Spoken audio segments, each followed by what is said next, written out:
नमस्कार, आपके साथ मैं हूं दीपिका शर्मा और आप देख रहे हैं क्राइम तक। वर्ल्ड क्राइम बुलेटिन में शुरुआत करेंगे सबसे बड़ी खबर जो अफ्रीकी देश से सामने आई है। दरअसल प्रदर्शनकारियों ने जमकर वहां पर हंगामा किया है। टैक्स की बढ़ती कीमतों की वजह से लोग सड़कों पर उतर आए हैं। इसी बीच जब भीड़ बहुत ज्यादा बढ़ जाती है तो पुलिस को मजबूरन आंसू गैस के गोले छोड़ने पड़ते, लेकिन भीड़ तब भी टस से मस नहीं होती है। इस प्रदर्शनकारियों के बीच में अमेरिका के पूर्व राष्ट्रपति बराक ओबामा की बहन भी शामिल हैं। ओबामा की बहन और केन्याई कार्यकर्ता ओमा ओबामा ने नैरोबी में संसद की इमारत के बाहर सरकार के खिलाफ प्रदर्शन में हिस्सा लिया।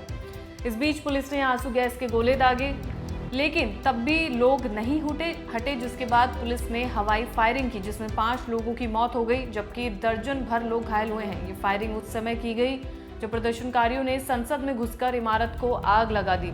इस दौरान संसद में कई और लोग भी मौजूद थे और बाहर प्रदर्शन चल रहा था, जिसके बाद जब हवाई फायरिंग की गई तो उसमें कई लोगों ने अपनी जान गंवाई और उसके बाद भीड़ वहां से हटने लगी।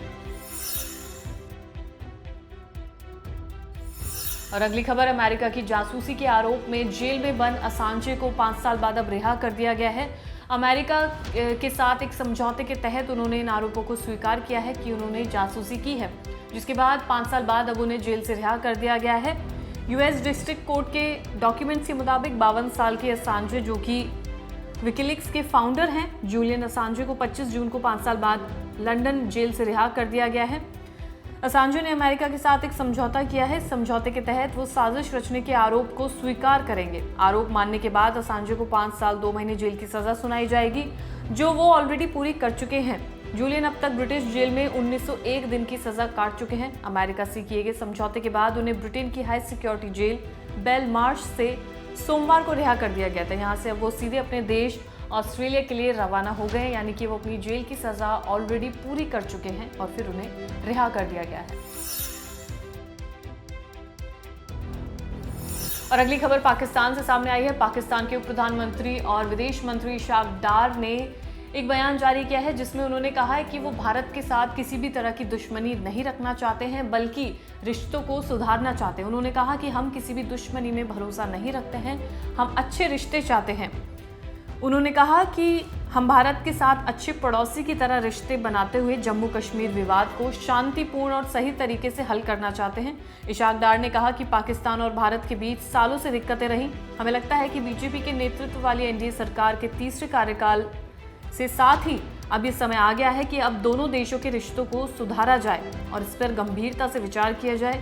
ये सिर्फ भारत और पाकिस्तान ही नहीं, बल्कि पूरे साउथ एशिया के हित में होगा, यानी कि उनके प्रॉफिट में होगा कि अगर रिश्ते सुधरते हैं तो सभी तरह से जो है लाभ देगा। तो ऐसा उन्होंने बयान जारी किया है, जिसमें उन्होंने कहा कि वो भारत के साथ रिश्ते सुधारना चाहते हैं, अच्छे बेहतर रिश्ते करना चाहते हैं। और अगली खबर इजराइल से सामने आई है, जहां पर इजरायली सेना ने गाजा शहर में 3 अलग अलग जगहों से हवाई हमले किए हैं, जिसमें 24 फिलिस्तीनियों की मारे जाने की खबर सामने आई है। इसके अलावा जो खबर सामने आई है वो ये कि हमास के प्रमुख की बहन भी इस हमले में मारी गई है। इसके अलावा रिफ्यूजी कैंप पर भी कई लोग जहां पर मौजूद थे उनके भी मरने की खबर सामने आई है। स्थानीय लोगों ने बताया कि इजरायली टैंक रात के वक्त राफा के पश्चिमी इलाकों में घुस गए, जिससे कई घर उड़ जाते हैं। डॉक्टर्स ने कहा कि इजरायली हवाई हमलों में गाजा शहर के 2 स्कूलों पर भी हमला किया गया, जिसमें कम से कम 14 लोग मारे गए। गाजा पट्टी के 8 रिफ्यूजी कैंप में से एक शाती रिफ्यूजी कैंप में हमले में 10 लोग मारे गए। शाती रिफ्यूजी कैंप में हमास के राजनीतिक प्रमुख हनीए का परिवार भी शामिल था। उसमें उनकी बहन, परिवार के अन्य सदस्य भी मारे गए हैं और कई लोग इसमें घायल भी हुए हैं। और फिलहाल इस वर्ल्ड क्राइम बुलेटिन में इतना ही। ताज़ा खबरों के लिए देखते रहिए क्राइम।